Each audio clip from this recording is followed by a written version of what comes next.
Hi, Carl Baker with Infinity Commercial Capital. I wanted to talk about who our ideal client is. Certainly, we do lots of financing in the $100,000 space, the $500 million space, and also those are in the residential investment property or commercial investment property space. Today I wanted to talk about properties in the $2, $5, $10 million plus scenario. I just think it's important to understand the capital solutions that are out there, and so I wanted to talk about that.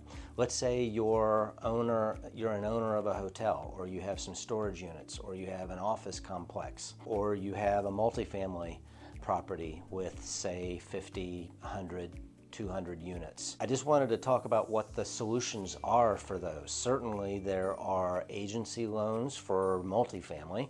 There are banks, and those are very valid solutions, and we can certainly help you find capital with those sources. But I also wanted to talk about financing products that you can get in the commercial mortgage-backed security space or in the investment bank space where capital is available. Typically, you can get, if you're a strong borrower, experienced, the property has good cash flow, which is 1.25, 1.3, maybe 1.2 in some categories. Certainly you can go to agencies if you're a multifamily investment property, and those financing products are top-notch, fantastic, 40-year amortization, very low rates, but those take a while. Those take 9 to 18 months to get done.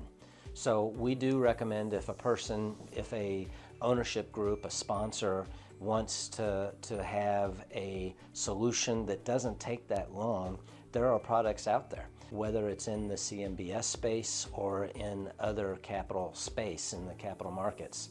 You can obtain non-recourse financing.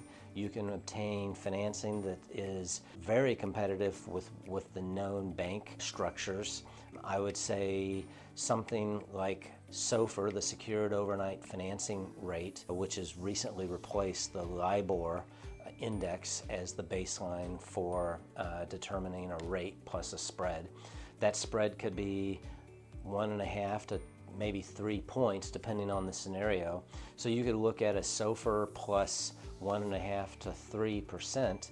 Right now that would be somewhere in the 6 to 7.5 range per se. Let's contrast that in November of 2023 with the Wall Street Journal prime rate, 8.5. So if you would be looking at interest rates in somewhere in the 6.5, probably 6.5 to 7.5% range. And the beauty of it is it could be non-recourse financing, probably 10-year fixed with a 30-year amortization, and it wouldn't take 9 to 18 months. It would be a 30 to 45 day loan underwriting process, most likely. And the underwriting would be simpler than what you would experience at the agencies and probably what you would experience at banks. We're certainly going to want to understand what your experience is, what your qualifications are, what you've done, what you need to do. But the personal underwriting, the global debt service coverage ratio, the global debt to income ratio, none of that will most likely apply. These are asset-based loan underwriting structures where we'll be looking primarily at the property. If the property cash flows and the valuation is there and the ownership and sponsor group is strong, then this sort of funding will be available to you. And I just want to talk about that. If you have any questions or comments, please reach out. We'd be happy to help you with those. Thanks a lot.